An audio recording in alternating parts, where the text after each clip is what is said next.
Have you ever wondered or heard someone ask, what happens to a person's soul after it leaves the body? Is there a light?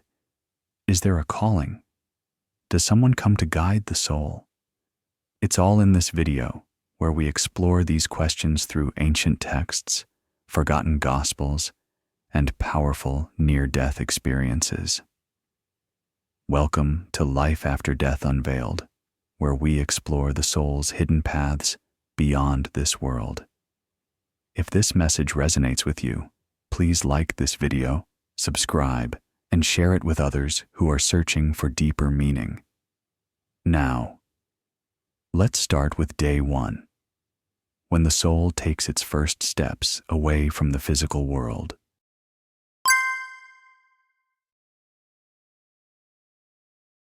It begins, not with a bang, but with stillness. A silence deeper than sound wraps around the soul as the final breath fades, and then, without warning, the weight of the body vanishes. There is no pain, there is no fear, only lightness. The soul begins to rise, slowly at first, then as if it's being gently pulled by something invisible. Many describe the sensation as floating, like being unhooked from gravity. They look down, and there it is, their body, still, silent, unmoving. Some souls recognize what has happened immediately. Others don't. Confused, they try to speak, to move, to reach out to the world they just left. But no one hears, no one sees. And then slowly, the truth begins to settle in. A thin mist surrounds them. It's not like fog, but more like a veil separating two worlds. Time starts to stretch and bend. Sounds become softer, like echoes from a great distance. And then, someone appears. Sometimes it's a being of light. Sometimes it's a familiar face, a loved one who passed long ago. Sometimes it's an angel whose presence feels ancient and safe. They don't speak in words, but in knowing, in feeling. The soul doesn't hear a voice, but it understands completely. You are not alone. There is no judgment, no rush, just presence. And in that presence, something changes. Suddenly, thoughts are no longer just thoughts. They are energy, moving, shimmering. Memories flash, not from fear, but as reminders. The soul becomes aware of everything, not just what happened in life, but what it meant. This is the threshold, the borderland, the space between what was and what will be.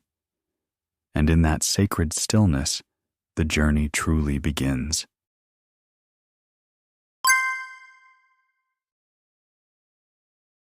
The soul observes the earthly realm. It doesn't take long before the soul begins to sense a shift. Time is no longer linear. Emotions move like waves, and in this new space, the soul begins to witness. From a place just beyond the veil, it sees everything. Loved ones gathering, tears, silence between breaths, the sound of someone whispering a name. The soul watches family and friends react to the loss, some in disbelief, some in quiet grief, others in sacred stillness. But what's most overwhelming is not the scene itself, it's what the soul can now feel. It doesn't just see their sorrow, it feels it. It doesn't just recall love, it's immersed in it. Even the things left unsaid, the regrets, the forgiveness withheld, the love unspoken, rise to the surface like echoes waiting to be released. Here, the soul begins to understand. It was never invisible. Every word, every action, every silence, it all mattered. It all left ripples. But now it can't go back. The soul cannot reach out. It cannot comfort. It cannot explain. It is present, but untouchable. There is no anger, no punishment, only the slow, soft realization. Life was precious. Every connection was sacred, and in that realization, something begins to loosen. The soul starts to let go, not of love, but of attachment, not of memory, but of the need to hold on. There is a deep sigh, unspoken, but felt. A quiet acceptance begins to bloom. This is not the end. It's a witnessing, a holy pause before the next step forward.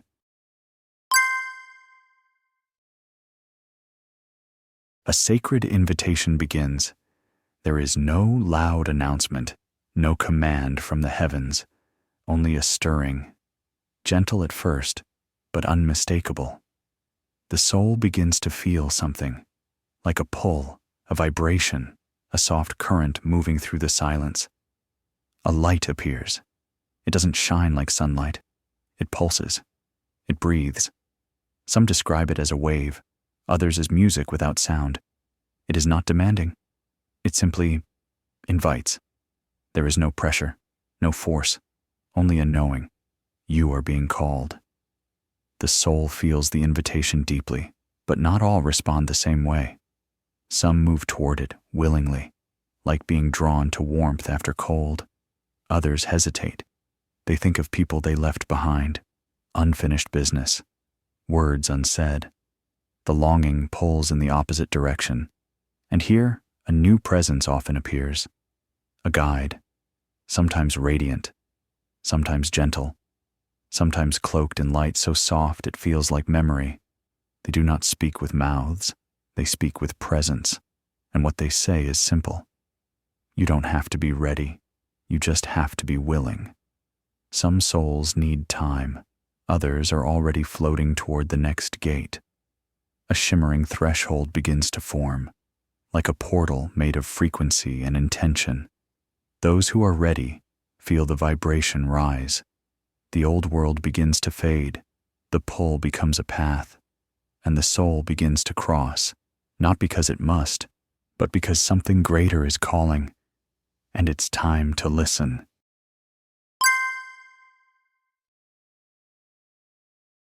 The mirror of truth. When the soul sees itself fully, there is no judgment throne, no voice reading a list of sins, only a mirror. But this mirror doesn't show the face, it shows the heart. It reflects every choice, every word, every silence through the eyes of those who received them. This is not punishment, it's revelation. The soul begins to relive its entire life, not just from its own perspective, but from the perspective of everyone it touched. Every harsh word, now felt from the other side. Every act of kindness, now amplified in the soul like music returning home. Moments once thought insignificant now shine with unexpected meaning. Here, there is no place to hide, but neither is there cruelty. What rises is not shame, but sorrow. What awakens is not pride, but understanding, and what flows through everything is truth. Some souls weep, not from fear, but from finally feeling it all, the pain they caused, the love they withheld, the opportunities missed, not because they failed, but because they forgot how powerful love could be. Each moment has its own soul weight, a vibration, a ripple in the eternal field. And the question is not, did you succeed? It is, did you show up with love? Were you present? Did you make the world lighter or heavier? Some souls struggle here, not because they're being judged, but because they're judging themselves. They see with clarity, and it cuts deep. But this is where healing begins. Not in perfection, but in acceptance. Not in escape, but in forgiveness. Those who allow themselves to forgive, truly forgive, are embraced by a warmth beyond words.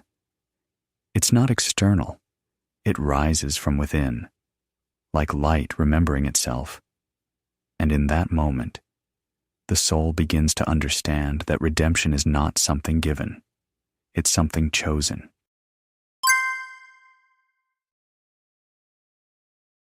The soul arrives at the place of decision. There is no road sign, no voice declaring the way forward, just stillness and space. The soul has arrived at the in-between, a realm where nothing pushes, yet everything pulls. This is the crossroads. Here, the soul is not told where to go. Instead, it is asked, what now? The light is present, gentle, inviting, unwavering, but it doesn't chase, it waits. It represents continuation, the next level of spiritual evolution, a path forward into peace, understanding, and a new vibration. To the side lies the middle realm, not a place of punishment, but of pause. Some souls remain here to learn, to reflect, to untangle what still clings inside them. They are not stuck, they are healing. And then, there's the third path, return. Not as punishment, not as failure, but as choice. Some souls feel their mission is not complete, a lesson unfinished, a connection unresolved. And so, they choose to return, to enter again the cycle of life and death. At this point, soul guides often appear. They are not judges. They do not command. They reflect. They ask questions that echo like wind through the spirit. What have you learned? What do you long for? Where does your energy feel most aligned? There is no right or wrong, only resonance. Some souls walk into the light, others remain, and some prepare to descend once more. Each decision holds power. Each choice echoes through the soul's eternal path. And in the silence of that choice, the soul finds something sacred, its own will, free and whole. Union, remembrance, and the beginning of forever. The light doesn't arrive. It has always been there. It was waiting just beyond every breath of awareness. And now, the soul begins to move toward it, not hurried, not pulled, but drawn by a quiet knowing. It is time. This is not a place, it's a remembering, a return, not to somewhere new, but to something ancient. As the soul enters, it doesn't feel like crossing a border. It feels like coming home. And in that homecoming, the soul begins to dissolve, not in loss, but in unity. No longer I, but we. No longer me, but belonging. A vast field of love opens up, filled with the energies of those the soul once knew and those it had long forgotten. Soul family, guides, ancient companions of light. They don't speak, they embrace. Through vibration, through presence, through remembrance, the soul becomes more than it was, merged with its higher self, whole, clear, limitless. For some, this is a resting place, a sanctuary before entering the next realm of deeper soul learning. For others, it is the beginning of another sacred spiral, a return to incarnation, not from lack, but from love. There is no end, only expansion. And in this expansion, the soul finally understands it was never lost. It was never alone. It was always part of something greater, something luminous, something eternal. This is the light, and the light is home.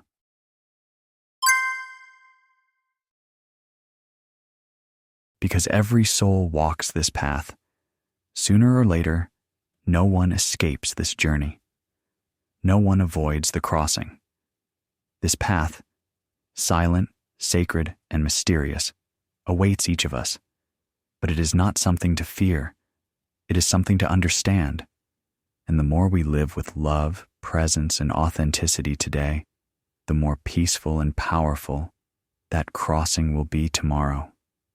The life you're living right now, the choices you're making, the love you're giving, it all prepares your soul for that transition.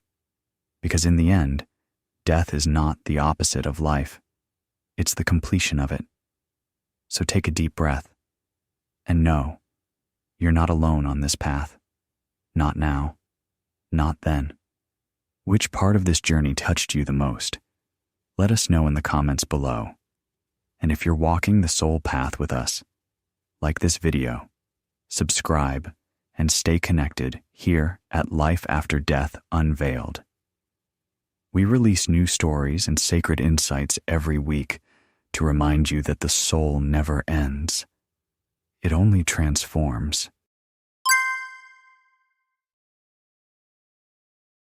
Because every soul walks this path, sooner or later, no one escapes this journey. No one avoids the crossing.